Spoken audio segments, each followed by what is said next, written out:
हम बात करेंगे कन्फ्लिक्ट्स इन पार्सिंग टेबल का। जो भी पार्सिंग टेबल जनरेट हुआ था वहां पे क्या कोई कन्फ्लिक्शन भी आ सकता है? अगर कन्फ्लिक्शन देखें हम वहां तो दो तरीके के कन्फ्लिक्शन आ सकते हैं, shift reduce and second reduce reduce. इसका मतलब समझिएगा, जैसे यही प्रीवियस टेबल है जो आपका LALR1 पार्सिंग टेबल का टेबल कंस्ट्रक्ट हुआ था, सेम टेबल है। अगर यहाँ पे देखें तो जितने भी ब्लैंक एंट्रीज है, जैसे ब्लैंक एंट्रीज है, ए ब्लैंक एंट्रीज है, ये सारी ब्लैंक एंट्रीज तो क्या है आपकी एरर है। लेकिन जहां जहां पे एंट्रीज हुई है, अगर कहीं पे भी किसी भी पार्टिकुलर एंट्री की केस में, अगर जैसे यहाँ पे शिफ्ट एंट्री है, सपोज यहाँ पे S36 पे शिफ्ट है, इसी के साथ कोई सेम रिड्यूज एंट्री आ जाए R2 या R3, मतलब यहाँ पे कौन सा कन्फ्लिक्ट हो गया? शिफ्ट रिड्यूज कन्फ्लिक्ट इस तरीके का। अगर कहीं पे रिड्यूज है ऑलरेडी, सपोज यहाँ पे R3 रिड्यूज है, यहां पे एक और रिड्यूसिंग आ गया, कौन सा? R2, तो यहां पे क्या हो जाएगा? ये भी हो जाएगा रिड्यूज कन्फ्लिक्ट। मतलब सेम प्लेस पे मोर देन वन प्रोडक्शन नहीं होना चाहिए, सेम एंट्रीज पे आइदर शिफ्ट होना चाहिए या रिड्यूज होना चाहिए, इसका कॉम्बिनेशन अलाउड नहीं। अगर ऐसा होता है देन हम सिंपली जिस ग्रामर के लिए पार्सिंग टेबल बनाए हैं कह सकते हैं कि ये ग्रामर आपका LA11 पार्सर नहीं है, LACLR पार्सर नहीं है या SLR नहीं है। जहां पे भी कंफ्लिक्ट कर रहा है जिस टेबल में, सिंपली वहां से हम कह सकते हैं। एग्जाम्पल के लिए समझिए, तो सपोज अगर हम देखें तो शिफ्ट रिड्यूज मतलब कहीं पे अगर एक ही एंट्री पे, सपोज किसी एक ही पार्टिकुलर प्लेस के लिए, यहां पे देखें तो इस ग्रामर से क्या हो रहा है? शिफ्ट का काम हो रहा है, क्योंकि डॉट स्मॉल ए से पहले है तो शिफ्ट होगा। यहाँ पे डॉट लास्ट में पहुंच गया, मतलब ये क्या हो रहा है? रिड्यूसिंग। तो ये शिफ्ट है, रिड्यूसिंग का है, तो इन दोनों में क्या हो रहा है? कन्फ्लिक्शन हो जाएगा अगर कहीं पे एक जगह पे तो आता है। रिड्यूज के क्या होगा?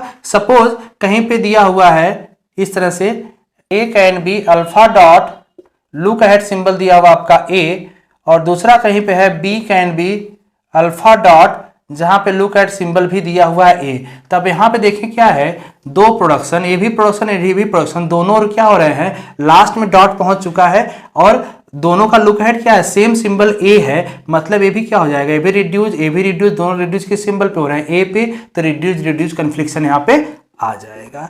तो कुछ कन्फ्लिक्ट्स आ सकते हैं पार्सिंग में, तो इस तरह से आप पार्सिंग में कन्फ्लिक्शन आप आइडेंटिफाई कर सकते हैं। अब हम बात करेंगे कंपैरिजन ऑफ ऑल पार्सर की। ऑल पार्सर कौन कौन से पार्सर थे, एक बार जल्दी से अगर हम रिव्यू कर ले इसका, तो सारे पार्सर आपके जो मेजर इंपॉर्टेंट पार्सर थे, एक तो LL1 parser, SLR1 parser, LALR1 parser and CLR1 parser.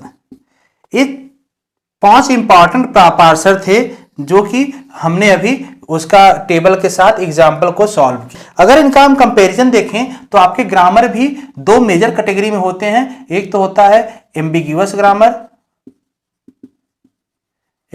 Grammar और दूसरा होता है आपका अनएम्बिग्यूअस ग्रामर। तो इसको हम एक डायग्राम समझते हैं कि इन दोनों में क्या कंपैरिजन है और क्या रिलेशन है। दो ग्रामर मतलब आप समझिए कि एक ग्रामर मैंने ले लिया किसको? ये आपका है अनएम्बिग्यूअस,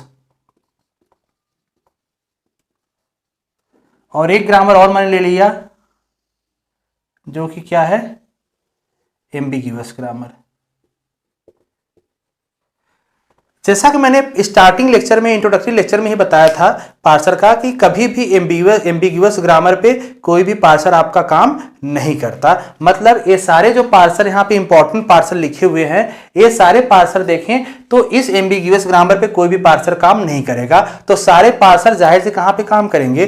अनएम्बिग्यूअस ग्रामर पे पार्सर करेंगे। लेकिन अगर हम एक पार्सिंग टेक्निक आपके पास थी, जैसा मैंने कवर किया था ऑपरेटर प्रेसिडेंस पार्सिंग टेक्निक, तो क्या करता है वो? आपका ambiguous, some of ambiguous and some of non ambiguous, दोनों ग्रामर के लिए पार्सिंग कर सकता है। कौन सा? ऑपरेटर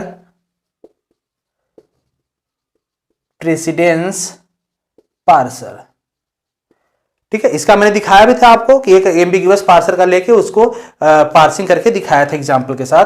तो ऑपरेटर प्रेसिडेंस पार्सिंग टेक्निक है जो कुछ एम्बिग्यूअस ग्रामर को भी सॉल्व कर सकती है, नॉन एम्बिग्यूअस को तो कर ही सकती है।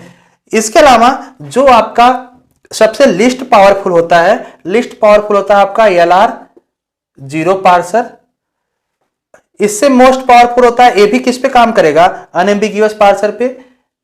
इससे पावरफुल आपका होता है एसएलआर 1 पार्सर, जो भी जिसका भी एलआर 0 हो सकता है उसका एसएलआर 1 पार्सिंग टेबल भी हो जाएगा। एलआर 1 पार्सर, मतलब इन दोनों से पावरफुल आपका कौन सा है, एलआर 1 पार्सर है। और मोस्ट पावरफुल कौन से होंगे, मोस्ट पावरफुल आपका होगा CLR 1 पार्सर। तो यहां से हम इस डायग्राम देख सकते हैं कि सारे SLR 10 पार्सर SLR में भी हो सकते हैं और सारे SLR 1 पार्सर LLR हो सकते हैं। जिसका LLR 1 पार्सर बन सकता है उसका CLR 1 पार्सर भी बन सकता है। सबसे मोस्ट पावरफुल इसमें कौन सा है, CLR 1 पार्सिंग टेबल। लेकिन अगर LL1 देखें हम तो LL1 कहां पे लाई करता है, LL1 आपका LR0 SLR 1 और LLR के बीच में लाई करता है कौन सा, LL1 पार्सर। मीन्स यहां पे देख सकते हैं कि LL1 पार्सर क्या होंगे, LLR1 इसको कंप्लीटली कवर कर रहा है। कहने के मतलब कि जिसका LL1 पार्सर हो जाएगा वो ऑलरेडी LLR1 पार्सिंग टेबल में होगा। लेकिन इन सब में क्या है, सारे नहीं हो रहे, पार्सियर हो रहे हैं। तो कुछ LR0 LL1 भी हो सकते हैं, कुछ LL1 LR0 भी हो सकते हैं, कुछ SLR1 LL1 भी हो सकते हैं। इस तरीके से हो सकते हैं। लेकिन ध्यान दीजिएगा CLR1 जिसके बन जाते हैं वो कंप्लीटली LL1 को भी फॉलो कर लेता है। मींस कि सारे LL1 आपका CLR1 भी होगा। तो इस कंपैरिजन से भी आप समझ सकते हैं कि मोस्ट इंपॉर्टेंट आपका पार्सिंग टेक्निक कौन सा है, CLR1 पार्सिंग टेबल है। तो होपफुली यहाँ पे इसी पे हम पार्सर के लेक्चर को बाइंड अप करते हैं। नेक्स्ट लेक्चर में हम किसी और टॉपिक्स पे बात करेंगे।